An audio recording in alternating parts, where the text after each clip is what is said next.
Oh iya, keluarnya di situ. Oke deh. Kalau gini jadinya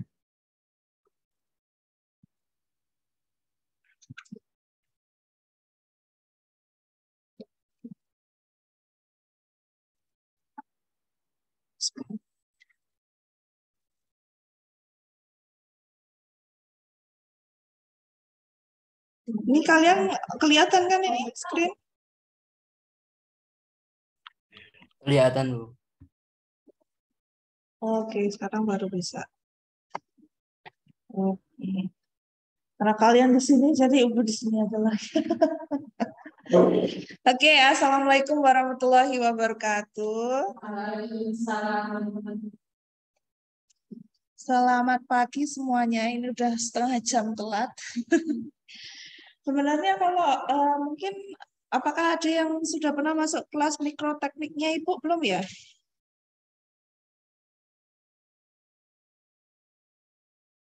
Belum ya? Sama sekali. Sebenarnya untuk tahun kemarin udah ada recordingnya, ada di YouTube-nya Ibu, jadi mungkin bisa dilihat kembali, tapi sekarang ini direkam lagi ya, jadinya nggak masalah. Oke, jadi untuk mikroteknik ini intinya kita tuh sebenarnya belajar tentang bagaimana cara mengawetkan sel. Seperti itu, mengawetkan sel ataupun organ dan sebagainya. Oke, karena kita juga ada ini ya, pokoknya sebelum mulai, marilah kita berdoa bersama-sama. Bismillahirrahmanirrahim. Raditu billahi robba wa bil islami dina wa bi muhammadin nabiyya wa rasulah. Rabbi zidni ilman warzuqni fahman amin. Oke, dan juga kayaknya memang kita diberikan ini ya, apa namanya, untuk rojaah. Ya, ada. Hari ini mau pilih surat apa?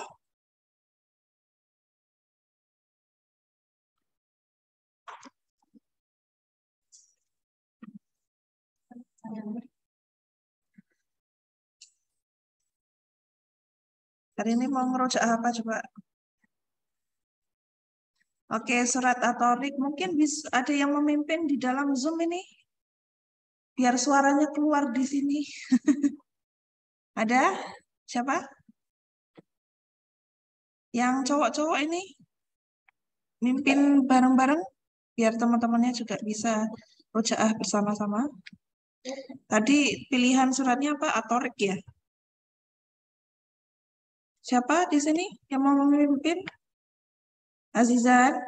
Apakah ibu perlu memanggil ataupun ada Hiskia, Hiskia bisa di situ? Bisa, Ibu, sebentar. Oke, bisa dipimpin bareng-bareng teman-temannya. Surat At-Tariq ya, Bu? Oke, Hiskia dimulai aja. Dipimpin perocahannya.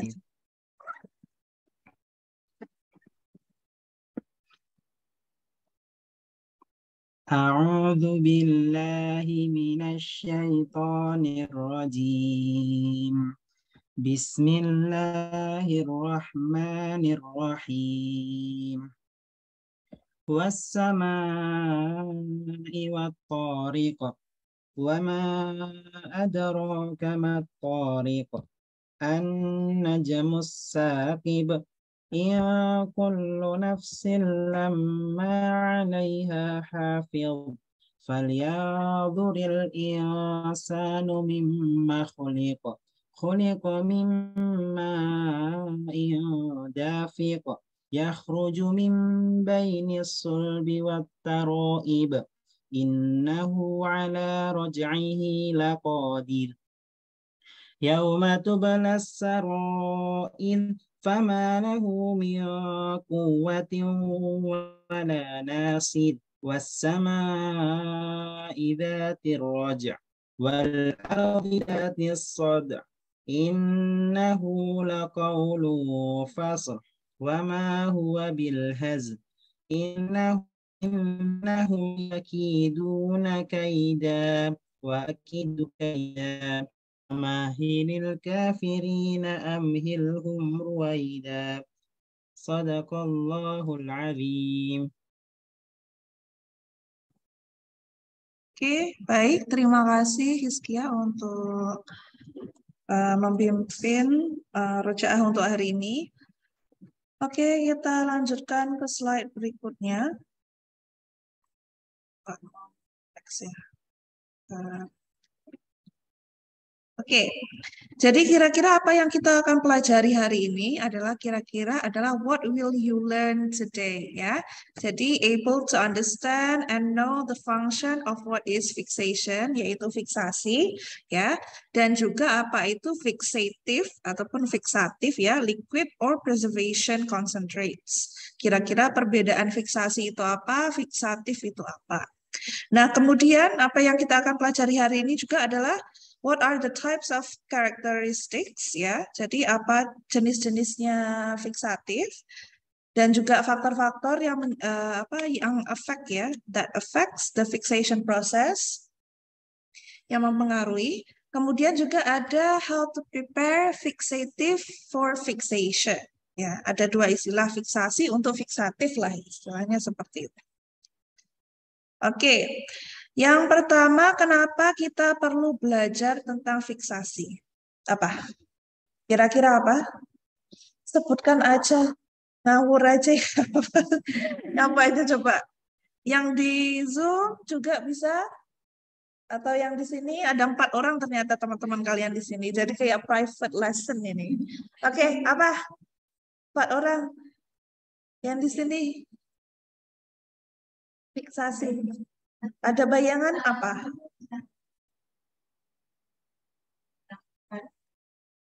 Oke, betul. Lagi? Mbak Iti, Ratna apa? Apa? Preparat dari jaringan. Maksudnya mempersiapkan jaringan sel gitu. Oke. Terus?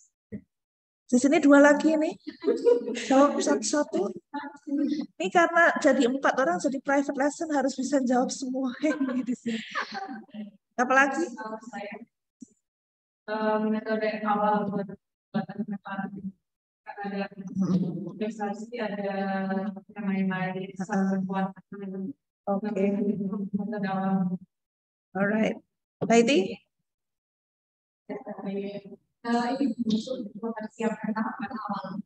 Kapan awal?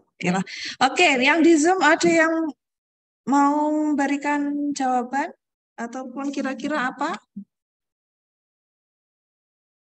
Halo, yang di Zoom ini. Ini kalian on, inilah kalau online cuman di on kan ya.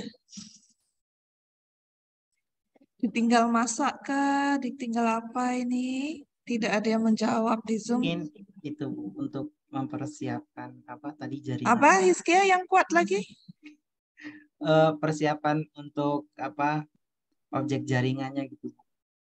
Oke. Ya lah. Oke. Next, oke. Nah ini fiksasi dan fiksatif ya, ada 2 perbedaan di sini. Fiksasi ataupun dalam istilah bahasa Inggrisnya itu sebenarnya fixation ya. Jadi adalah ataupun maksud daripada to fix ya. Dan tahu kan perkataan fix dalam bahasa Inggris itu untuk mempersiapkan ataupun untuk membetulkan, untuk kira-kira seperti itu. Jadi fiksasi adalah prosesnya. Ya, jadi proses pengawetannya, pengawetan protoplasma sehingga struktur jaringan tetap stabil dan tidak mengalami perubahan pasca mati seperti autolisis yang disebabkan enzim proteolitik dan pembusukan yang disebabkan oleh kuman pembusuk dari luar tubuh. Oke, di sini ada yang mengerti maksud autolisis apa? Autolisis di sini apa?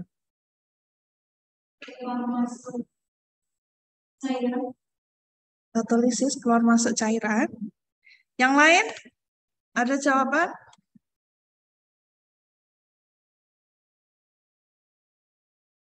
Di grup autolisis itu maksudnya apa? Coba kira-kira, science is easy. You just try to interpret the word auto itu apa? Otomatik.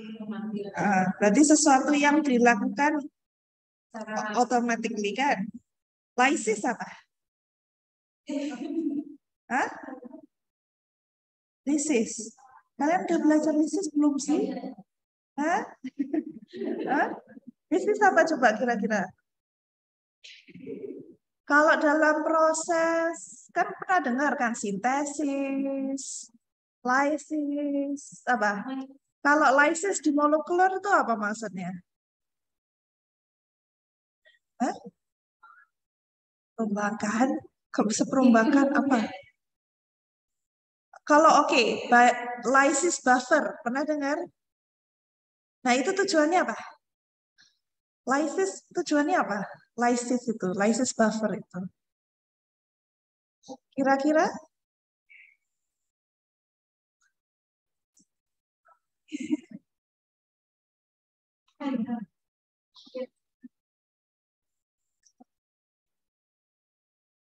Apa? Oke, autolysis itu sebenarnya perkataan simpelnya lagi adalah self destruction. Jadi dia sebenarnya menghancurkan sel diri sendiri. Jadi kalau sel kalau sudah mati dia pasti akan rusak kan? Kok bisa dia rusak? Karena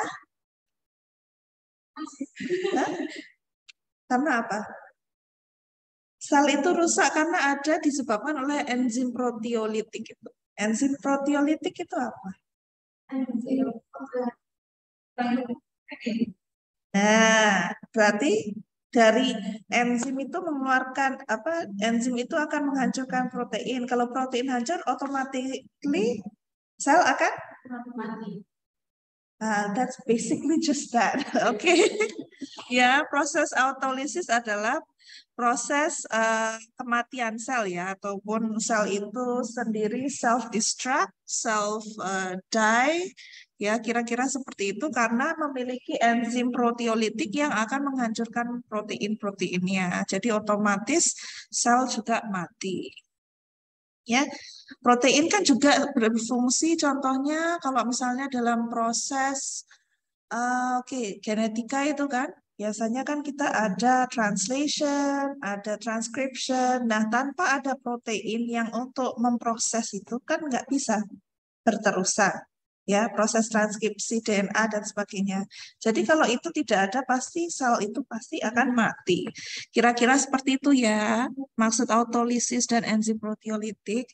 Oke, dan pembusukan yang disebabkan oleh kuman pembusuk dari luar tubuh. Basically ya, sama juga mungkin bakteri proteolitik. Jadi dari luar, bukan dari selnya sendiri. Seperti itu. Ya, jadi fiksasi adalah prosesnya. Nah, di sini adalah fiksatif. Kalau fiksatif itu sebenarnya adalah chemicalnya ataupun larutan fiksatif, yaitu larutan yang mempertahankan morfologi jaringan atau sel tubuh seperti dalam keadaan hidup dan memiliki kemampuan mengubah indeks bias bagian-bagian sel sehingga dapat dilihat di mikroskop.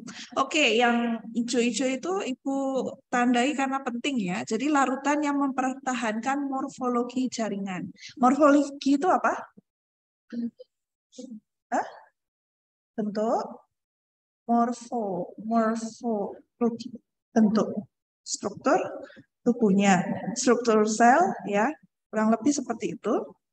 Nah, kalau morfologi jaringan berarti struktur jaringan. Kurang lebih seperti itu. Cuman istilahnya morfologi. Ya, istilah-istilah sains ini kalau tidak dimengerti kalian nggak akan bisa mengerti pengertian dan sebagainya. Kemudian di sini sel tubuh seperti dalam keadaan hidup dan memiliki kemampuan mengubah indeks bias. Mungkin di sini agak bingung ya, kenapa disebutkan memiliki kemampuan mengubah indeks bias. Ya, jadi fungsi fiksatif ini adalah untuk selain dia mengawetkan ya, selain dia mengawetkan fixation dalam fixation proses itu dia juga akan memberikan lapisan ya. Jadi ada lapisan di atas selnya itu yang akan memantulkan cahaya untuk elektron mikroskop, SEM ataupun TEM untuk dapat membaca strukturnya seperti itu. Ya, sama dengan kita Kenapa kita terlihat seperti ini? Sebenarnya adalah biasan cahaya. Kalau biasan cahayanya lain, kita kelihatannya lain nggak? Ya. Jadi sebenarnya yang memperlihatkan kita mukanya seperti ini, bentuknya seperti ini, selain daripada struktur asalnya, tapi juga biasan cahaya. Kalau cahaya matahari, contoh asalnya itu ya, wavelength-nya itu ataupun ray-nya itu berbeda warna. Mungkin muka kita bukannya coklat, bisa jadi hitam, bisa jadi merah, bisa jadi biru. Ya, karena itu adalah memang sudah didesain dari sananya ya. Ya, dari Allah Subhanahu wa taala memang sudah didesain reflectance of light itu seperti itu. Sama juga dengan struktur-struktur lainnya. Kenapa warnanya berubah-ubah, berbeda-beda itu karena refleksi cahaya yang ada. Contohnya seperti itu. Ya, jadi larutannya bukan hanya mempertahankan morfologi jaringannya aja, tapi juga memiliki kemampuan mengubah indeks bias ataupun memberikan akses ataupun bantuan terhadap cahaya untuk dipantulkan seperti itu ya. Jadi bagian-bagian sel sehingga dapat dilihat di mikroskop. Ya, jadi kalau hanya mengawetkan, tapi pengawetnya itu adalah menutupi cahaya, jadi kita juga sama aja, tidak ada fungsinya kalau hanya bisa mengawetkan, tapi tidak bisa di view ataupun dilihat di mikroskop. Ya, kira-kira seperti itu. Jadi mengerti ya bedanya fiksasi sama fiksatif, jangan kebalik. Alright. Ini udah baterainya udah mulai.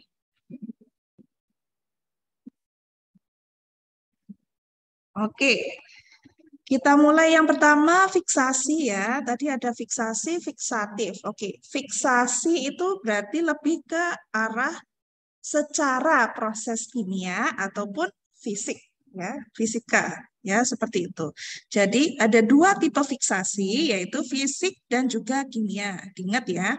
Oke, fiksasi secara fisik ini bisa jadi cryofixation. Mungkin kalian sudah pernah dengar ya istilah cryo. Udah pernah dengar?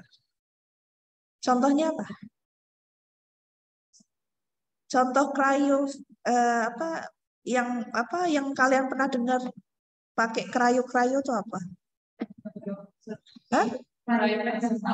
Yes, ya sama. Cryofixation. It's the same thing with cryo. Apa namanya tadi? Cryo preservasi. Yaitu bahasa Indonesianya ini cuma di English kan. Nah, cryopreservasi itu apa contohnya? Ya. Yang sudah dilakukan secara cryopreservation apa? Kira-kira apa? Yang di Zoom ini mendengarkan kan? Apa aja kira-kira contoh cryofixation before ini? Ada yang pernah mendengarkan tentang cryofixation ataupun cryopreservation? Ada? Belum, Bu. Apa contoh? Ini kalian nggak pernah baca berita atau apa? Ari-ari, oke. But it's not a common thing. Yang sekarang ini di dunia perkebidanan apa? Embrio. And then? Pasangannya embrio apa? Placenta. Hah? Kalau kalian preserve embrio, satunya tidak di-preserve, tidak jadi anak kan? Tidak jadi bayi. Ya. Itu juga ada cryopreservation, embrio, sperma, terus apa lagi kira-kira? I think the one which is a bit controversial. Pernah dengar tentang cryopreservation untuk manusia? Nah, ada orang merasa saya ingin hidup lebih dari 100 tahun. Saya akan hidup di masa depan. Jadi dia mau cryopreservation. Actually, it existed right now. Tapi tidak tahu apakah dia bisa hidup kembali. Itu adalah kekuasaan Allah ya. Yang itu kita serahkan. Jadi itu ya, kira-kira cryopreservation. Nah, kalau cryo itu berarti dia menggunakan suhu apa? Panas, dingin? Dingin. Dingin. Pasti? Are you sure? Ini kan cuma ibu taruhnya atau dengan. Memang krayo adalah menggunakan suhu dingin. Kira-kira suhunya berapa? Minus berapa? Ya pokoknya di atas 180-an, minus 200, kurang lebih seperti itu. Oke, itu salah satu contohnya cryofixation atau dengan metode lainnya itu dengan temperatur yang tinggi yaitu secara boiling dengan microwave. Tetapi ya untuk fiksasi panas itu sebenarnya jarang dipakai atau sebenarnya fungsinya adalah bukan untuk mengawetkan, tapi lebih kepada fungsinya adalah untuk menempelkan awetan sel tadi kepada apa namanya itu istilahnya, what they call it, apa kalau kita mau lihat di mikroskop itu loh kan yang glass rod ya di objek gelasnya itu. Nah itu biasanya juga bisa digunakan menggunakan microwave ataupun boiling system untuk melekatkan ataupun mempertahankan penempelan itu. Kira-kira kenapa kok menempelkan itu membutuhkan ataupun difiksasi secara high temperature? Kenapa kira-kira?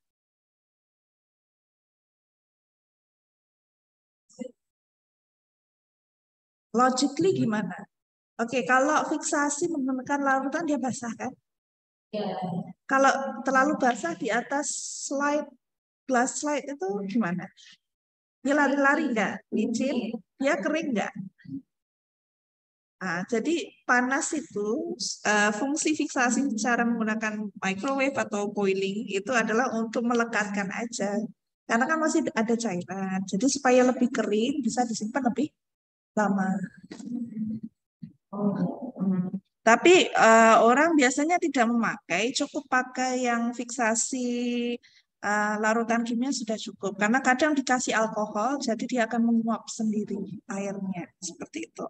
Ya, jadi jarang dipakai untuk temperature. Kemudian untuk fiksasi kimia di sini ya biasanya dilakukan dengan merendam jaringan pada larutan fiksatif ya, merendam jaringan. Jadi biasanya direndam seperti itu ya, atau pada sebagian kecil organ dengan memasukkan cairan fiksatif pada sistem vaskular. Oke, sistem vaskular itu apa? Sistem vaskular itu apa maksudnya? Peredaran apa? Ya, kan peredaran darah itu kan ada cairannya. Kalau kita masih hidup, of course darahnya masih muter kan. Kalau misalnya kalau contoh ya kalau kita waktu Idul Adha gitu kan disembelih darahnya keluar semua. Automatically sebenarnya pembuluh darahnya tuh kosong nggak darahnya itu. Nah, untuk mengawetkan itu, untuk menjaga ketegangan ataupun the cell-nya structure itu kan pasti sistem vaskularnya itu pasti harusnya diisi sesuatu seperti itu. Sama juga kalau mau mengawetkan hewan dan sebagainya disumpeli something kan, organ-organnya diambil dan sebagainya. And itu contoh. Jadi sebenarnya ya fungsi merendam jaringan menggunakan larutan fiksatif itu adalah untuk supaya mengisi bagian-bagian ataupun lubang-lubang yang ada di dalam sel itu. Kalau untuk hewan ya pada sistem vaskularnya. Tapi kalau darah dia pasti akan membusuk, jadi tidak bisa. Jadi harus diganti dengan larutan lain seperti itu. Ya, supaya tetap kelihatan seger seperti itu. Ya, jadi dua cara fiksasi kimia adalah denaturasi protein menggunakan cara koagulasi, cross-linking ya, atau dengan kombinasi keduanya. Ya, biasanya ada koagulasi, cross-linking dengan combination, ya, ataupun compound istilahnya. Nah, di sini harus diingat ya koagulasi ya harus diingat perkataan koagulasi, cross-linking dengan combination ataupun compound istilahnya. Oke, ada 3 cara. Oke, yang ini adalah contoh fiksasi fisik. Ini cuma contohnya aja.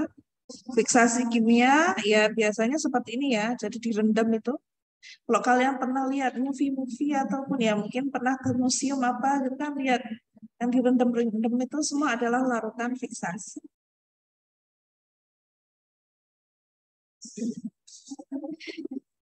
Larutan fiksatif, sorry ya. Fiksatif itu larutannya, fiksasi itu caranya, prosesnya. Berarti ini fiksasi kimia, fiksasi fisik, larutannya fiksatif. Oke. Oke, tujuan fiksasi itu sebenarnya apa sih di sini? Ya, jadi tujuan utama fiksasi adalah untuk menjaga sel dan komponen jaringan pada keadaan life-like state. Ya, English simple life maksudnya keadaan hidup itu seperti apa? Like ya, seperti state. State itu keadaan. Jadi seperti keadaan sewaktu hidupnya seperti itu. Tujuannya untuk preserve. Ya contohnya ya, misalnya Baiti di preserve. Dia orang pengen lihat Baiti ya kayak gini nih, nggak mau dia keriput gitu. Diawetin ya pakai formaldehyde gitu ya. Oke, ya jadi kira-kira seperti itu. Samalah dengan hewan-hewan sebagainya untuk museum purpose ataupun untuk pembelajaran. Contoh seperti misalnya di forensik itu ya, biasanya mereka akan mengawetkan organ-organ tubuh dan sebagainya. Kadang untuk dites dan sebagainya, untuk melihat perubahan yang berlaku dan sebagainya, apa masalahnya dan sebagainya. Oke, jadi selain menjaga, dia juga mencegah ya. Menjaga, yang pertama, yang kedua mencegah kerusakan bentuk, struktur, dan hubungan antar sel akibat dari pembusukan dan perpindahan dari satu tempat ke tempat lain. Dan yang ketiga adalah memperkeras ya, jadi menjaga, mencegah, dan memperkeras ya, memperkeras jaringan agar terhindar dari traumatik ataupun akibat handling. Ya. Kalau misalnya larutan fiksatif itu ya jadi lemes gitu contohnya, ada organ jadi lemes, kan dia tidak bisa dia tidak bisa seperti struktur asalnya. Ya contoh misalnya manusia ada misalnya ada bisa jadi kayak elastic girl, contoh kayak gitu ya kan lemes gitu kan nggak bisa ya.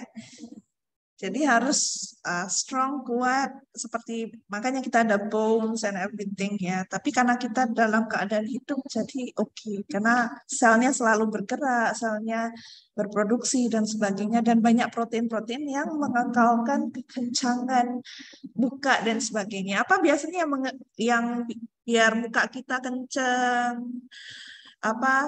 dan tidak berkeriput tuh apa biasanya?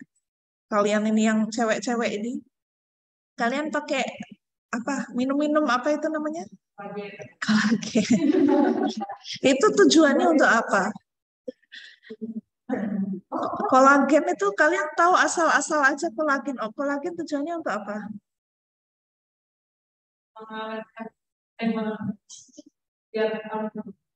Ya awet muda tuh kenapa? Ya anti-aging itu apa? Nah ini kalian tuh bioteknologis jangan cuma bisa jawab cara-cara orang biasa ya.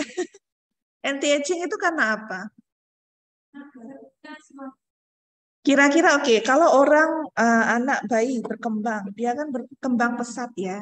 Jadi pasti semua sel tubuhnya bergerak sangat pantas. Protein dihasilkan masih banyak. Kalau semakin tua, makin sedikit, makin berkurang. Jadi otomatis protein-protein, kolagen-kolagen yang ada di kulit kita pasti kalau berkurang pasti harus ditambah dong.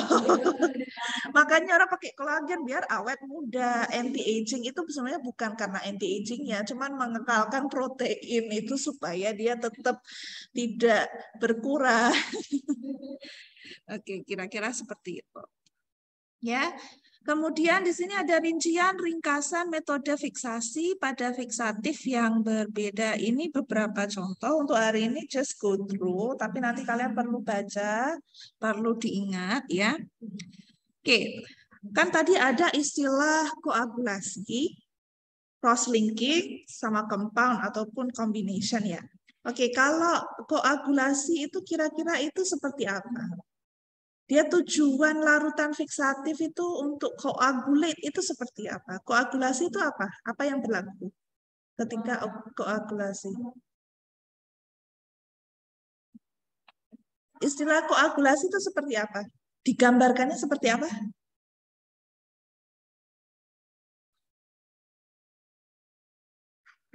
Ngerti nggak maksud koagulasi itu seperti apa kira-kira?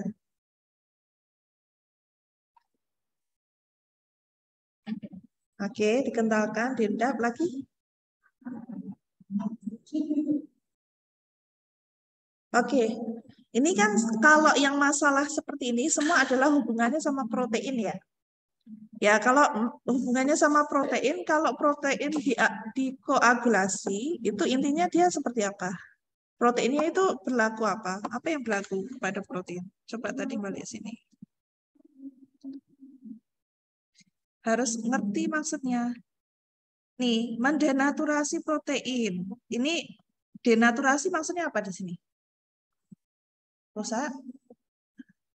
Denaturate. Jangan asal merusak aja.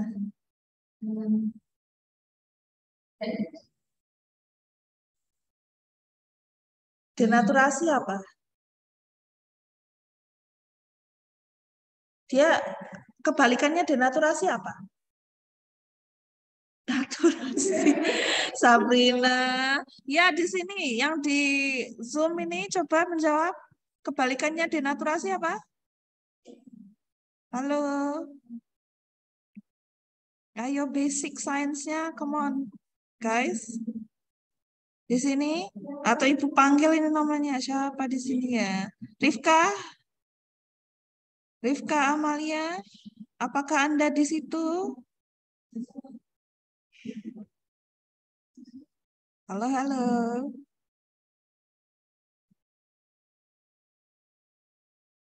Ini kalian sambil lagi ngapain nih?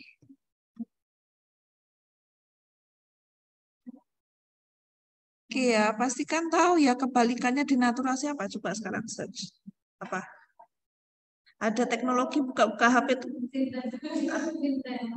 Iya, sintesis. Sintesis berarti dia membentuk protein ya. Dia memproduksi protein. Kalau di nature berarti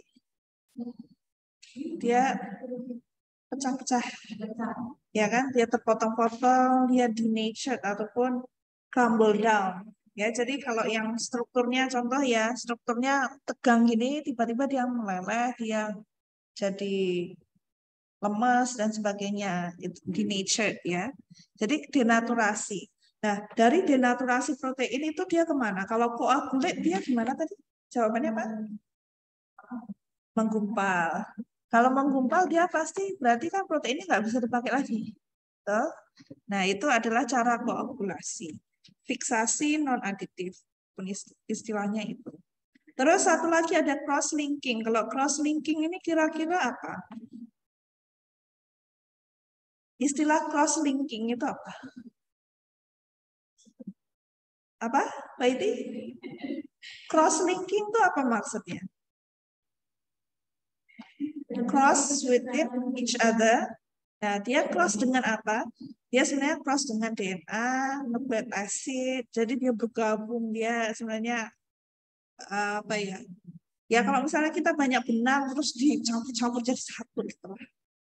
Dia jadi protein itu akan cross-link ataupun dia akan yang seharusnya dia berdiri sendiri tapi dia akan apa namanya istilahnya dia akan seperti menggandeng nuklear acid yang lain dan sebagainya. Jadi fungsional protein itu tidak bisa fungsionalnya gimana? Tidak bisa berfungsi kan akhirnya. Betul?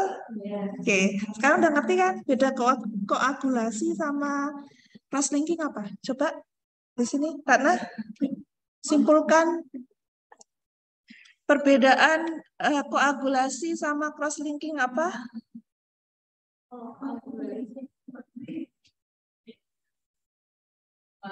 Ya. Ya, berarti dia protein aja atau dengan yang lainnya? Enggak, protein aja. Oke. Kalau cross linking? Itu dia memilihnya kaitan sama senyawa lain gitu ya. Iya, jadi merusak fungsi proteinnya. Pokoknya kalau protein itu tidak rusak, maka sel itu akan bisa jadi kayak self destruct tadi ataupun self die, ya. Dia mati sendiri. Sel itu akan mati karena fungsi-fungsi protein itu automatically akan mematikan sel kalau ya ketika sel itu memang sudah tidak bisa berfungsi. Jadi kalau protein itu mati, sel itu akan tetap kekal gitu. Yang mematikan sel adalah protein-proteinnya. Seperti itu. Jadi ngerti kan? Kenapa harus diberikan larutan fiksatif?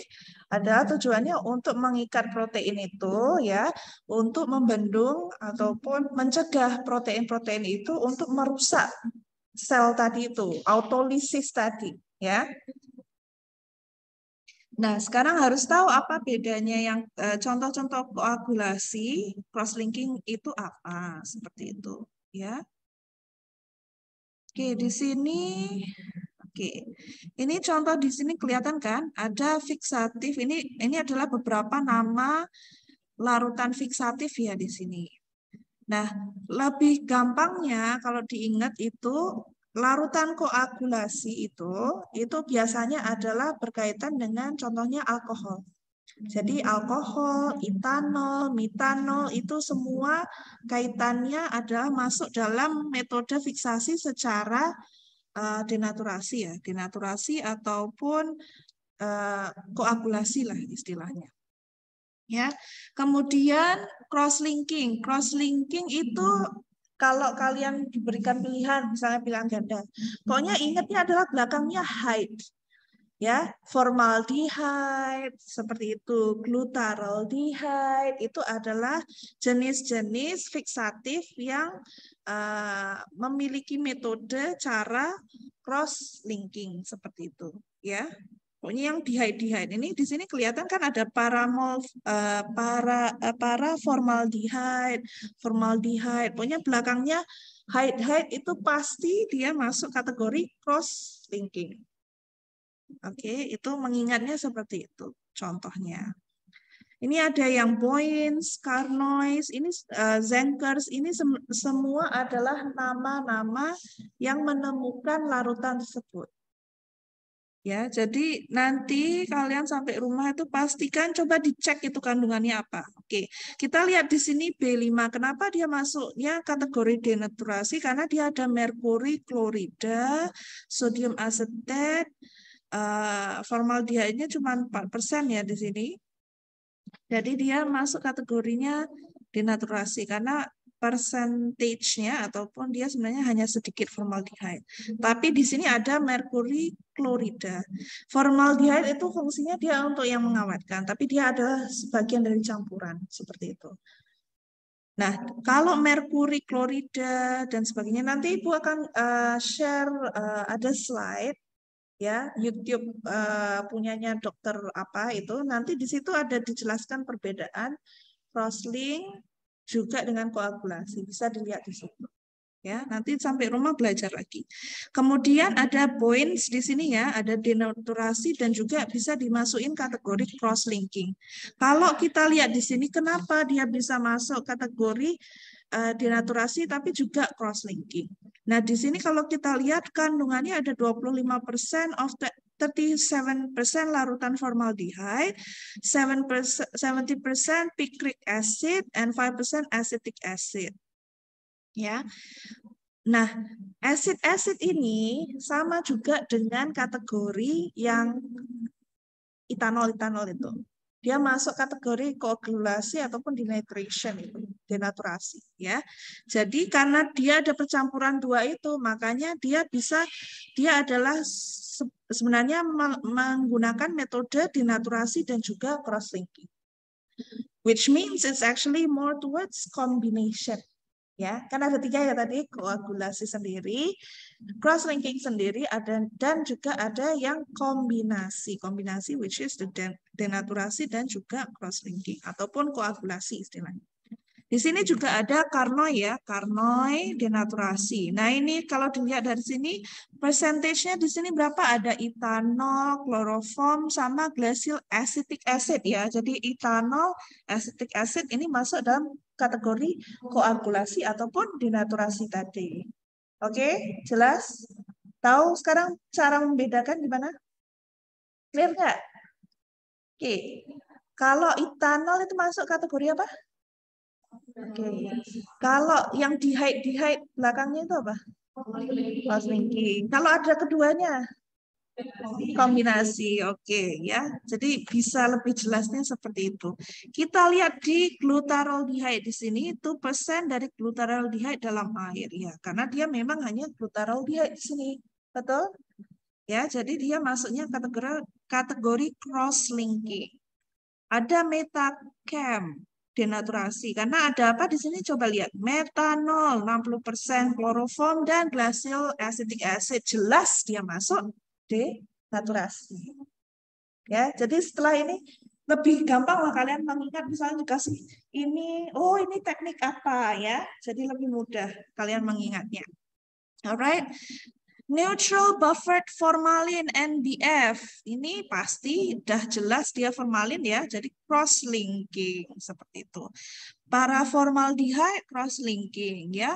Zenkers. Zenkers ini apa kandungannya? Ada merkuri chloride, potasium dichromate, glacial acetic acid. Ini kuncinya udah semua di sini, berarti dia masuk kategori koagulasi ataupun ya istilahnya sama sih, denaturasi juga ya. Oke, jelas ya di sini. Yang di dalam Zoom jelas nggak untuk masalah membedakan antara metode fiksasi ini? Jadi kalian nggak ngingetin Boyens itu denaturasi ini ya, kalian harus mengingat ya, harus dihafalin. Cuman kalau misalnya ada penjelasan kandungan itu kalian juga bisa tahu ataupun membedakan metode fiksasi itu yang mana seperti itu. Oke, move on. Lihat di sini ada beberapa contoh ya, larutan fiksatif, komposisi dan sebagainya. Ini adalah contoh fiksasinya, bagaimana rekomendasi penggunaannya. Ya, jadi setiap larutan fiksatif ini pasti ada fungsinya sendiri-sendiri. Ya, there's so many methods, there's so many preparation ways. Tapi ini beberapa yang Ibu pilih untuk kalian paling tidak ketahui ya. Ini bukan sesuatu yang sangat penting ya, tapi perlu tahu. Oke, nggak harus hafal 100%. Oke. Paling tidak yang tadi Ibu stress out yaitu antara fiksasi, fiksatif, jenis fiksasinya apa, metodenya harus tahu ya. Nih, ini cuma contoh, kalian bisa kira-kira aja ya. Ini sekadar untuk pengetahuan, tapi tolong dibaca contohnya apa ya. Biasanya yang paling akan Ibu tanyakan ataupun yang paling penting adalah biasanya berhubungan dengan formalin ya, formaldehyde, terus dehyde itu ya. Kemudian contohnya seperti yang tadi itu, ingat yang ini aja dulu ya. Yang paling utama diingat yang ini. Ya, ada B5 points, carnoise dan sebagainya ini. Yang lainnya ini kalian baca sekadar pengetahuan ya. Alright. Now let's go for the zat kandungan fiksatif ya. Jadi kegunaan larutan zat untuk proses fiksasi. Oke, nah ini yang penting, yang kalian perlu ingat yang gitu masukin ini. Oke, yang tadi itu sekedar pengetahuan. Jadi yang pertama adalah formaldehyde ya. Pastilah dia adalah salah satu larutan yang paling sering dipakai untuk mengawetkan sesuatu organ ya. Organ-organ, hewan, semua biasanya menggunakan formaldehyde. Ya, jadi sebenarnya asalnya adalah dehyde ini sebenarnya dia dari gas, tapi dilarutkan di dalam air seperti itu. Ya, Kemudian larutan ini bersifat asam dan tersedia dalam bentuk formaldehyde 40% ataupun formalin ya istilahnya ya biasanya. Kemudian konsentrasi ini tidak dapat dipakai untuk fiksasi karena terlalu cepat mengeraskan jaringan. Jadi ini sebenarnya lebih kepada dia bukan untuk larutan fiksatifnya, tapi lebih untuk penambahan supaya dia awet. Oke. Bukan larutan fiksatif utama. Dia dipakai, tapi campuran. Ya, jadi lebih kepada dia dikasih sedikit aja untuk dia agak mengeras seperti itu. Ya, yang biasanya formaldehyde itu lebih kepada untuk mengawetkan. Jadi tujuan utamanya adalah untuk mengawetkan. Nah, jadi tidak bisa dia menggunakan konsentrasi yang maksimal. Contoh di sini kan 40% ya. Jadi formulasi yang disarankan adalah lebih kepada 10%. Biasanya untuk formaldehyde dia akan 10% ke bawah. Biasanya dicampurkan dengan larutan fiksatif lainnya. Ya, jadi paraformaldehyde merupakan bentuk dengan polimer yang lebih tinggi dan dapat disimpan sebagai endapan putih dalam solusi formaldehyde bukan. Jadi paraformaldehyde ini sebenarnya adalah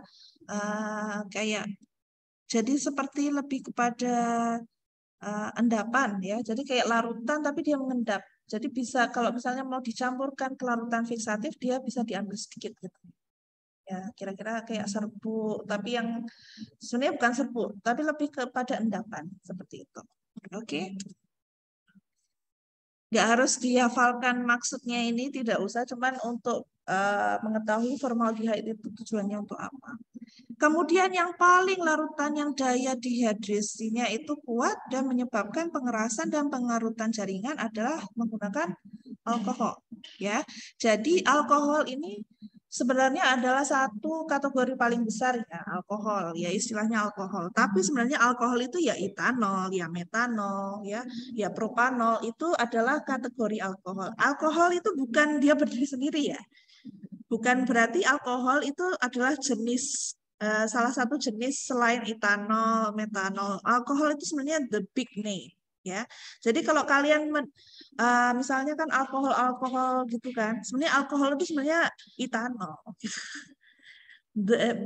Sebenarnya alkohol itu lebih ke etanol sebenarnya. Alkohol itu cuma istilah besarnya aja supaya orang oh ini adalah alkohol gitu. Metanol itu juga alkohol seperti itu. Jadi kadang orang ini kandungannya alkohol bukan etanol salah ya. Etanol itu ya alkohol seperti itu. Oke?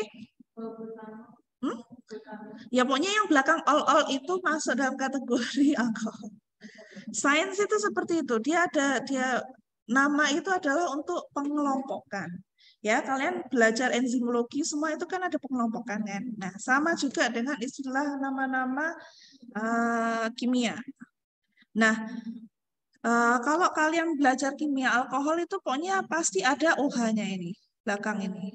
Ya, jadi depannya ini berubah-berubah, dia akan mengganti nama di depan ini jadi protanol, butanol dan sebagainya.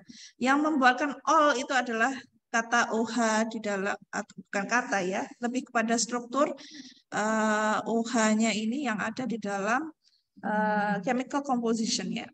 Jadi alkohol ini sebenarnya fiksatif koagulan yang mendenaturasi protein ya. Nah ini dia masuk fiksatif yang koagulan seperti itu. Ya, fungsi alkohol yang utama adalah sebagai bahan fiksasi sediaan sitologi U. Namun dalam keadaan terpaksa dapat digunakan sebagai fiksasi sediaan histopatologi. Ini take note, kalian coba catat, cari sendiri ya apa itu sitologi dan histopatologi itu apa. Alright. Ya. Sebelum ini Pak Arif sudah menjelaskan belum? Sebelum ini. Udah. Apa? Sitologi apa? Hah? Hah? Sel. Kenapa kok jadi bisa sitologi ini maksudnya apa?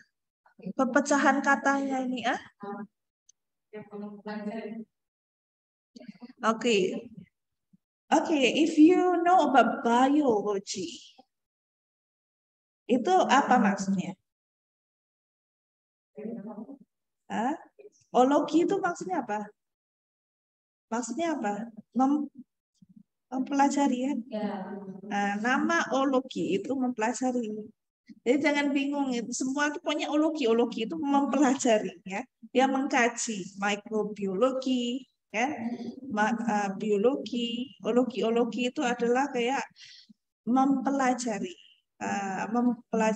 the whole structure-nya, history-nya, whatever itu ologinya. SI sitologi kan dia ambil SIT. Sebenarnya itu adalah ya dari bahasa asalnya itu ya. Jadi sitologi SI-nya itu adalah untuk maksud sel. Bukan, kadang kita bingung kenapa nggak selogi gitu ya. Nggak tahu itu orang yang buat nama itu pokoknya. Tapi kalau kalian mengerti maksudnya SIT itu untuk mempersembahkan ataupun membawa maksud nama sel tadi ya. Kemudian kalau histopatologi apa? Hah? Patogen. Penyakit. History ya. Sebenarnya dari history patogenologi. Jadi dia lebih kepada untuk mempelajari proses ya patogenitasnya itu tadi. Ya jadi basically untuk semua lah histopatologi bisa diartikan macam-macam. Oke, kemudian masuk ke aseton. Aseton ini juga dikenal sebagai propanon dimetil keton ya. Biasanya dari alkohol bisa jadi keton dan sebagainya ya kan. Istilahnya makanya belakangnya on ya. Jadi dia membuang hydroxide grupnya ya dan berubah ya aseton ini ya. Jadi senyawa berbentuk cairan yang tidak berwarna dan mudah terbakar. Aseton merupakan keton yang paling sederhana. Ini nama aja ya. Jadi aseton absolut dapat digunakan untuk mempertahankan enzim-enzim tertentu seperti asid fosfatase ya. Selain itu dapat digunakan untuk dehidrasi dan sebagai fiksatif. Ini adalah salah satu larutan fiksatif. Ya, tadi apa aja? Tadi yang pertama formaldehyde. Oke, kita lanjut. Paling nggak udah ingat 3. Oke, terus ada asam asetat di sini ya. Asam asetat ya adalah koagulan yang bereaksi dengan asam nukleat tetapi umumnya tidak memfiksasi protein. Jadi dia lebih kepada asam nukleatnya ya. Jadi umumnya aseton tergabung dalam larutan fiksatif lainnya untuk membantu mencegah hilangnya asam nukleat. Jadi kenapa larutan fiksatif itu dia dicampur-campur? Karena setiap larutan ini yang pure-nya adalah memiliki fungsi masing-masing. Ya, jadi kalau untuk yang nomor 1 sampai 4 ini, semua ini kalian nggak usah ingat yang macam-macamnya ini, tapi ingat fungsi masing-masingnya. Dia berfungsi di bagian mana, ya. Jadi ke depannya kalau misalnya kalian mau melakukan penelitian tentang histopatologi dan sebagainya, jadi ngerti, oh kayaknya misalnya nih, mau membuat larutan sendiri, nanti siapa tahu dapat nama by this fixative solution. Itu karena kalian udah mengerti maksud dari semua jenis ini kan. Terus kalian gabung-gabungin persenannya, kamu uji coba. Nah, hasilnya bagus, bisa diajukan untuk penamaan nama larutan itu. Makanya ada Carnoy, Zenker, itu karena mereka itu memformulasikan larutan. Ya, makanya namanya ada namanya seperti itu. Ya, jadi ini dia lebih fungsinya lebih ke sebagai koagulan, tapi reaksinya kepada asam nukleatnya, tidak memfiksasi protein. Nah, bagaimana supaya kita mau juga memfiksasi protein? Makanya kita juga harus mencari yang larutan yang bisa memfiksasi proteinnya. Jelas ya? Tentang pengenalan fiksasi fiksatif itu. Oke, jadi di sini asam asetat murni juga sebenarnya disebut sebagai asam asetat glasial, yaitu tadi. Kalau yang tadi yang di graf table pertama itu acetic acid, kan acetic acid tadi. Nah ini sebenarnya asam asetat. Ini bahasa Indonesianya lah istilahnya ya, glacial acetic acid. Ya, jadi cairan higroskopis yang tidak berwarna dan memiliki titik beku pada 16,7 degree Celcius. Oke, ini ibu ada cerita ini. One day, I did this experiment ya, dan memerlukan membawa beberapa asid ini ke luar kota. Oke, I bring it with my car. Ya, ibu masukin ke box-box dan salah satunya ada box yang berisi es. Ibu lupa tentang titik bekunya. Ya kan ibu masukkan ke box yang ada es itu. Sampai itu ini kok beku. Terus lagi, oh iya, karena titik bekunya adalah pada 16 degree dia sudah beku. Acid ini. Ya, dia kan suhu ruangan 20 ya. Rata-rata ya 24. Kalau suhu mobil AC aja paling 20-an masih ya. Dia sebenarnya belum masuk titik beku. Nah, ibu masukin box es itu. Kan ada esnya. Ya pasti dia udah sampai berapa degree. Beku sampai ke kota satu lagi. Ini kok beku? Apa sih ini? Apa yang aku bawa ini? Wah, bahaya ini beku ini apa ini? Terus, acetic acid. So it's okay. Dia tidak berbahaya, cuman karena ibu lupa masalah titik bekunya itu berapa, jadi ibu masukin di situ karena I'm trying to control a few larutan. Karena kan waktu itu ibu melakukan molecular work, jadi ingin mengekstraksi protein ya. Jadi bahan-bahannya pastilah biasanya kan semua es. Ibu masukkan itu juga dalam kotak gitu. Kenapa beku? Apa ini aku bawa?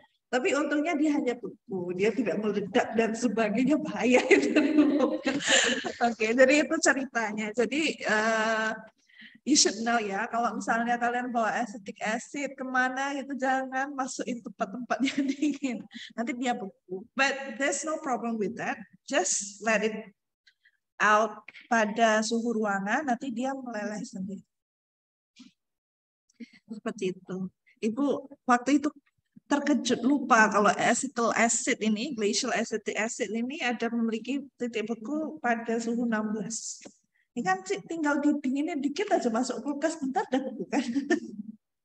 Seperti itu. Unless dia memang sudah dicampur sama larutan lain, jadi dia tidak beku. Karena sebelum itu udah dicampur lain-lain, makanya ibu kayak bawa aja masuk dalam kotak es itu. Tapi ternyata ada yang pure juga, jadi beku. Yang lainnya nggak beku kok, ini beku sendiri kan, kita terkadang wah ini kenapa, ini gimana ini. Oke, contohnya itu.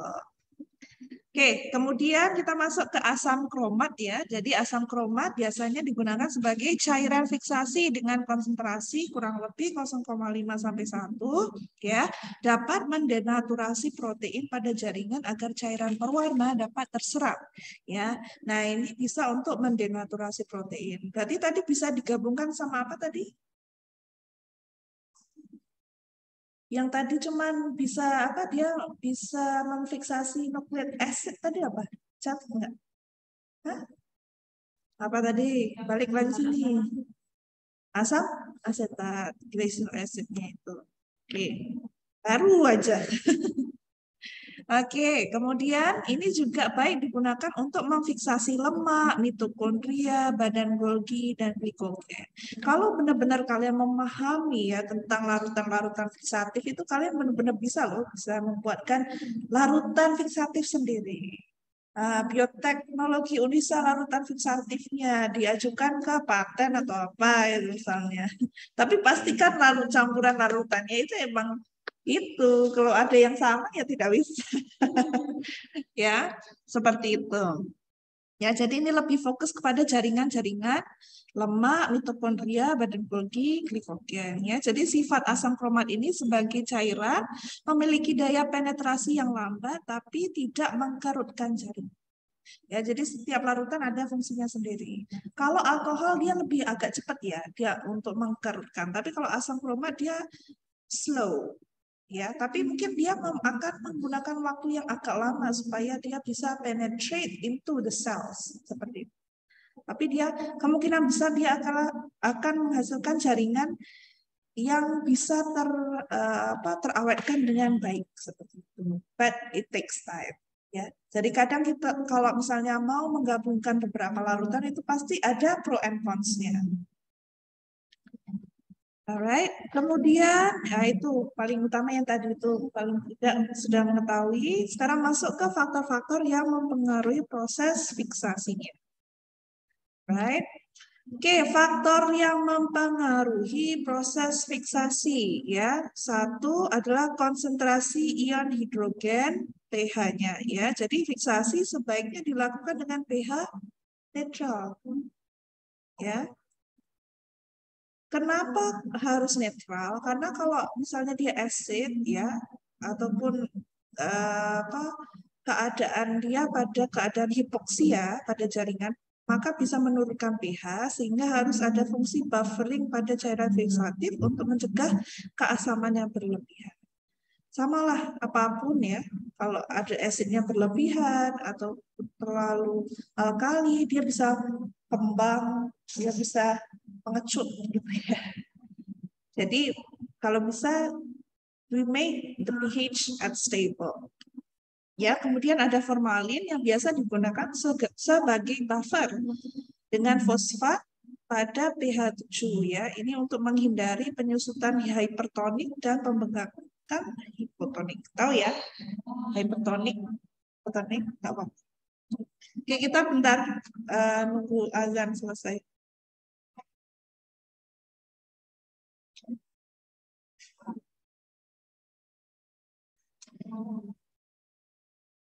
Oke, kita break sebentar untuk mendengarkan azan. Silakan mau minum, mau makan dan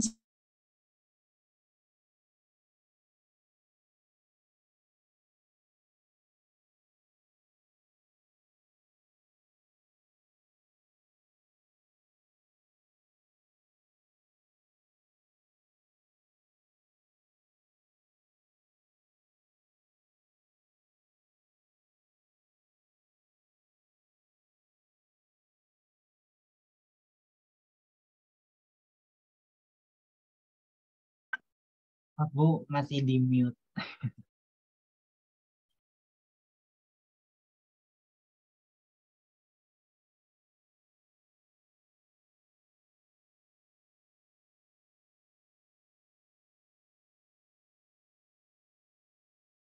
Mohon maaf Ibu, suaranya masih di mute.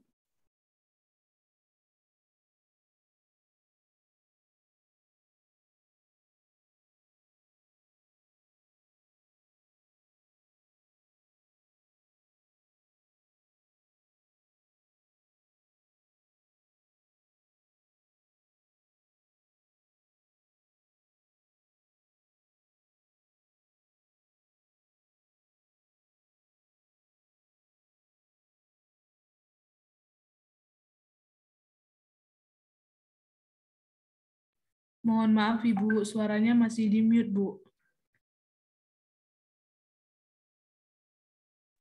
unmute ya, sorry. Suara tidak masuk ya. Oke. Nah, yang kedua adalah faktor ini, contohnya peningkatan suhu pada semua reaksi kimia. Ini maksudnya di sini adalah ketika kita menggunakan, contoh ya, kita menggunakan larutan fiksatif tadi ya, terus kita panaskan ataupun kita microwave atau apalah, ada menggunakan sedikit proses fisik ya, secara fisik. Nah, itu harus perlu dijaga temperaturnya, dijaga apa namanya istilahnya waktu lamanya memanaskannya supaya menghindari spesimen itu masa ataupun gosong lah ya istilahnya. Kan kita tidak mau gosong kan. Kalau gosong nggak bisa dites dong ya. Jadi tujuan walaupun adanya peningkatan suhu itu adalah hanya untuk mengevaporate ya ataupun menguapkan larutan-larutan tadi itu supaya kering seperti itu. Tapi biasanya faktor yang mempengaruhi prosesnya adalah salah satunya adalah karena peningkatan suhu tadi, ya.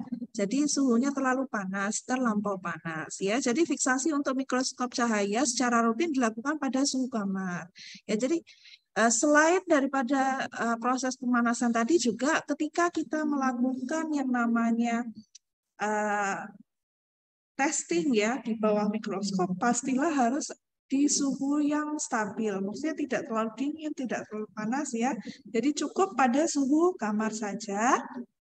Dan harus dilanjutkan dengan fiksasi selanjutnya pada suhu sampai 45 degree Celcius. Ini diingat ya, sampai kira-kira pokoknya sekitar 45 dan 50. Oke, mungkin di sini apakah ada yang pernah coba mengeringkan daun ataupun mengeringkan sesuatu alatan di lab?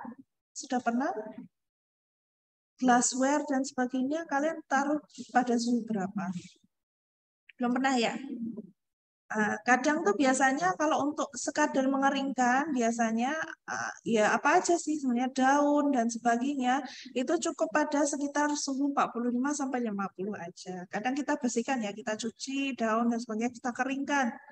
Kadang bisa dikeringkan 1 malam dan sebagainya, itu daun. Tapi kalau ini mungkin cukup sampai dia kering aja. Seperti itu.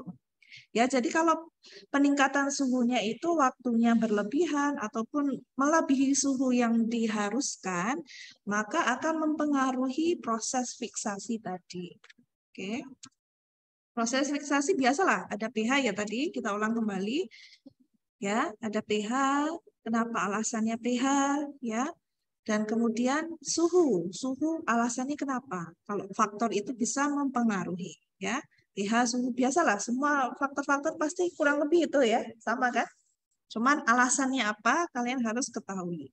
Kemudian di sini ada konsentrasi larutan fiksatifnya sendiri, ya.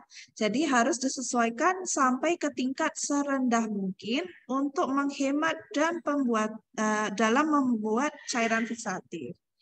Ya, apapun itu kita pun disunahkan, kalaupun ini kan azan ya, misalnya kita nanti mau wudhu, itu pun sebenarnya kan nggak boleh memakai air yang berlebihan. Same goes with any other things ya, termasuk kita membuat penelitian dan sebagainya harus bisa menghemat. Ya, jadi formalin adalah yang terbaik di 10%. Ini adalah contohnya. Ya, kita rendahkan karena kalau terlalu tinggi nanti terlalu kering, terlalu berlebihan. Same goes with formalin tadi, yang terbaik adalah pada tingkat 10%, glutaraldehyde umumnya pada 0,25-4% dan etanol pada konsentrasi 70%. Ya. Sama juga kalau kita mau ini ya, pakai hand sanitizer itu juga 70%. You don't actually need 90%. Why? Because 70% is already the same dengan 90%. Fungsionalnya itu. Jadi kita gunakan yang paling rendah. Ya. Karena contoh untuk hand sanitizer 70% sudah mematikan bakteri dan virus, contohnya seperti itu. Why do we need to use 90%? If 70% pun dah ini sama aja kan. Ya, semua hal sama. Ya, jadi logikanya di situ. Kalau bingung nih, apa ya konsentrasi larutan fiksatif itu kayak apa gitu. Ya, ingatnya seperti itu. Jadi supaya kalian melekat gitu loh, ingat. Oh, oke, maksudnya begini. Ya.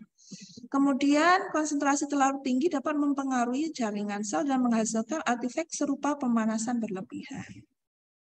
Kalau pada sisi fiksasi, ya kalau berlebihan dia terlalu kering. Ya, jadi kalau bisa dikurangi as much, ya paling rendah kita ambil. Kemudian faktor-faktor yang mempengaruhi proses fiksasi yang lainnya ada juga kemampuan penetrasi, penetration rate, dan ketebalan pemotongan. Ya, jadi ini mungkin nanti akan lebih jelas lagi di next pertemuan ya. Tapi ini adalah contohnya ketika kita ingin mengawetkan sesuatu, kan sudah kita masuk larutan ya nih. Nah, terus keluarkan dari larutan, dia pasti ada dua. Yang satu kemampuan penetrasi, maksudnya berapa lama kita masukkan ya. Kira-kira masuknya itu jangan berlebihan juga. Nanti ya terlalu basah ataupun larutannya akan mengakibatkan sel itu jadi hipotonik tadi ya. Yang di sisi lain juga, di sisi lainnya adalah ketebalan pemotong. Let's say kalau kita ingin mengawetkan misalnya sel organ sesuatu. Kalau maksudnya mengawetkan tebel itu pasti kan lama. Proses fiksasinya pasti menggunakan waktu yang lama ya. Jadi tujuannya apa dulu? Kita mau mengawetkan organ ataupun kita ingin tes untuk mau melihat selnya aja. Kalau mau melihat selnya aja ya pasti kita harus tahu ketebalan pemotongan selnya itu, organnya misalnya seperti itu. Ya, jadi ini salah satu faktornya ya. Jadi contohnya di sini adalah penetrasi jaringan tergantung pada kemampuan berdifusinya. Jadi cairan fiksatifnya itu bagaimana ya. Contohnya di mana formalin dan alkohol mempunyai kemampuan penetrasi terbaik dan glutaraldehyde yang terburuk ya. Jadi harus bisa dipelajari. Kalian mungkin nanti pulang ya, mungkin bisa baca-baca tentang jenis-jenis ini. Kalian pelajarilah. The next kan kita akan masuk tentang maserasi. Jadi akan dijelaskan lebih detail lagi. Kemudian salah satu cara untuk mengatasi masalah ini adalah dengan pemotongan jaringan tipis. Contohnya pada sel ya, kita mau mengambil organ, kita ingin lihat permukaan selnya, maka kan kita harus potong tuh organ ya. Kan ya contoh ya jari tangan kan mau lihat selnya kan nggak mungkin kamu potong satu jari gitu kan. Pasti kayak lapisan satu gitu kan. Ini contoh aja. Biar ini aja lucu aja ya. Ya kan pasti tipis saja kan ingin lihat selnya doang kan ngapain kamu motong satu jari gitu. Contoh. Ya, jadi pasti ambil yang tipis, kira-kiranya adalah 2-3 mm. Itu aja udah tebal sebenarnya, bisa tipis lagi.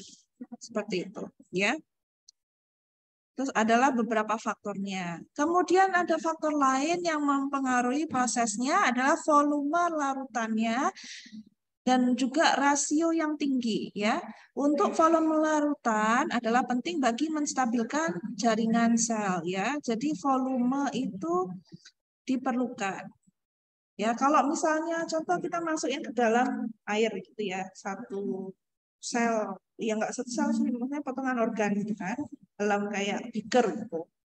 Nah, kalau misalnya masuk tapi nggak kelelep, nggak terendam dengan sempurna, ya pasti nggak sempurna dong fiksatifnya. So that's why volume itu penting. Dia bergantung kepada selnya sendiri ataupun apa namanya organ yang mau difiksasikan tadi itu dikasih larutan fiksatif itu berapa banyak. Jadi volumenya itu harus yang kira-kira itu ya masuk gitulah. Ya, rasio yang tinggi di sini adalah maksudnya adalah antara larutan fiksatif dengan jaringan akan memastikan proses fiksasi dengan baik. Jadi rasio optimal volume larutan fiksasi dengan jaringannya adalah sekitar 20 dibanding 1. Ini volume yang baik. Tapi sebenarnya bisa, kalau kita melakukan di lab itu pasti biasanya akan sedikit aja. Karena menghemat ya. Tapi kalau pada biasanya orang-orang yang benar lab-lab besar, pasti dia akan volumenya itu, ya rasio volumenya itu 20 sendiri. Misalnya 20 mil sama 1 gram, ataupun satu yang kecil gitulah. Ya, gitu. Jadi dia benar-benar immerse, ya istilahnya Inggrisnya terendam secara sempurna, immerse, ya. Jadi kenyataan prakteknya biasanya akan menghemat. Nah ini ya. Jadi biasanya akan menghemat. Ini inti dari rasio adalah fully immerse ya. Jadi intinya nggak harus pusing pakai rasio-rasio, tapi yang penting intinya dia bisa terendam dengan sempurna lah. Nah seperti itu. Jadi kalau tidak terendam sempurna ya gagal fiksasinya seperti itu. Jadi makanya dia masuk dalam kategori faktor yang mempengaruhi proses fiksasi. Ya, kemudian faktor fiksasi lainnya adalah durasi fiksasi. Nah, ini time ya. Durasinya secepatnya setelah jaringan ini dieksisi ataupun operasi pengangkatan jaringan, Jadi waktu fiksasi optimal tergantung pada beberapa faktor dan variasinya. Jadi, fiksasi yang berkepanjangan dapat menyebabkan hilangnya reaktivitas antigen, penyusutan, dan pengerasan spesimen. Jadi, contohnya formaldehyde. Ya. Intinya apapun, semua itu harus pada kadarnya masing-masing. Ya. Tidak boleh terlalu lama, tidak boleh terlalu singkat. Kalau singkat tidak jadi fiksasinya, belum sempurna. Kalau berlebihan, over. Jadi, gagal juga akhirnya. Sampai di sini mengerti kan untuk faktor-faktor ya.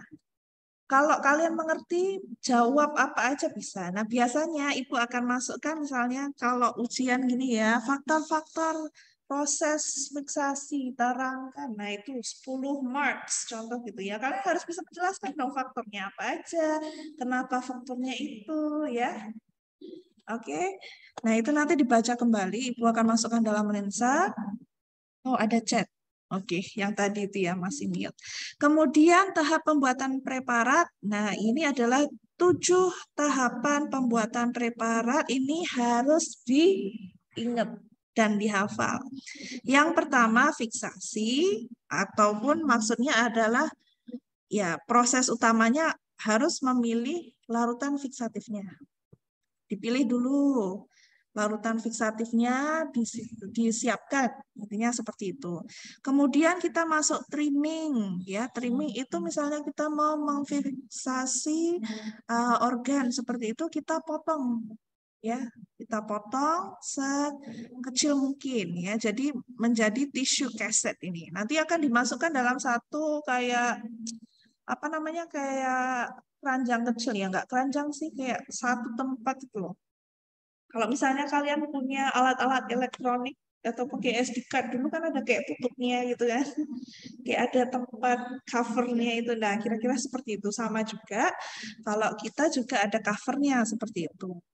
Kemudian masuk ke dehidrasi, tissue processor ataupun kita masukkan dalam proses larutan fiksasinya tadi dimasukkan ya, dehidrasi ya, diproses tissue prosesornya.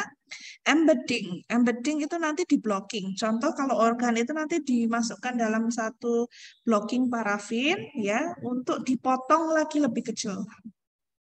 Ya. Jadi sebenarnya larutan fiksasi itu nanti akan berkali-kali ya. Jadi yang pertama biasanya akan didehidrasi dulu, kemudian dikasih blok parafin, dipotong ya. Dipotong pakai pemotong, namanya cuttingnya ini adalah mikrotom ya, nama alatnya. Kemudian staining,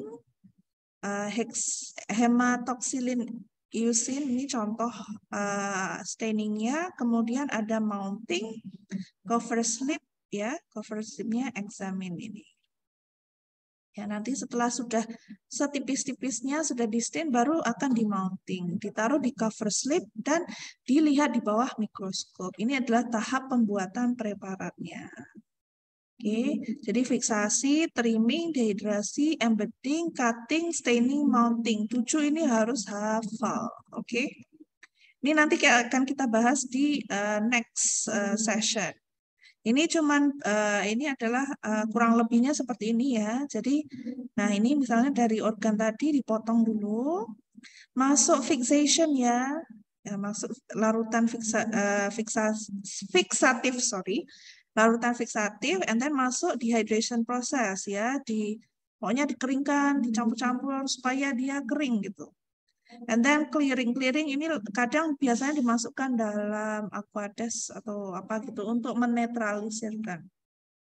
Kemudian di infiltration ini lebih kepada dia dikeringkan menggunakan cara fisik ya. And then setelah itu dan juga diberikan ataupun dimasukkan ke blocking ya, dimasukkan ke cairan parafin itu supaya dia beku. Nah setelah itu di embedding dan untuk dimasuk dalam mikrotom ini mikrotom ya, jadi akan dipotong seperti itu. Dia nanti tujuannya akan dipotong-potong supaya bisa jadi paling tipis banget. I'm not sure, we don't have mikrotom, tapi Ibu pernah melihat proses ini di lab waktu di Unimas, ya. hopefully lah untuk yang lainnya itu siapa tahu ada kunjungan ke luar negeri atau kemana atau ke UGM kemana bisa lihat cara proses pemotongan ini. Sebenarnya actually it's interesting. Jadi sebenarnya untuk misalnya mau buat skripsi tentang ini, ya cuman ini ngambil organ, dipotong, terus diproses fiksasinya menggunakan mikrotom, di slice sangat tipis. Dia slicingnya itu bisa pakai tergantung. Ada yang menggunakan seperti cuttingnya itu adalah ya kayak knife ya. Ataupun ada juga yang menggunakan mikrotom yang mahal itu menggunakan diamond untuk cuttingnya. Dia lapisan cuttingnya itu diamond karena dia tajam gitu seperti itu. Jadi ada beberapa jenis ya seperti itu. Karena ibu pernah lihat yang pakai diamond. I don't know how much it cost, mahal alat itu. And then setelah itu biasanya yang yang mikrotom yang bagus itu biasanya untuk view di TEM. Ada 3 jenis mikroskop, tahu? Apa aja? Yang biasa apa? Mikroskop biasa apa? Elektronik? Mikroskop lah yang biasa kalian pakai di lab ini elektronik aja. Kedua SEM. SEM dia lebih kepada beam wave ya. Jadi dia itu biasanya karena dia menggunakan electrowave, jadi lapisannya itu biasanya akan di-coating menggunakan emas. Ya, memang pakai emas, tapi mungkin emasnya tipis banget itu. Just untuk coating the surface, ya. Jadi biasanya dia nggak begitu penetrate inside, tapi dia lebih ke coating atasnya. Jadi kalau nggak ke coat sama emasnya itu, gold coating ataupun biasanya apa ya? Ya normally gold coating sih, itu nanti dia nggak bisa terdeteksi oleh alatnya, SEM-nya itu.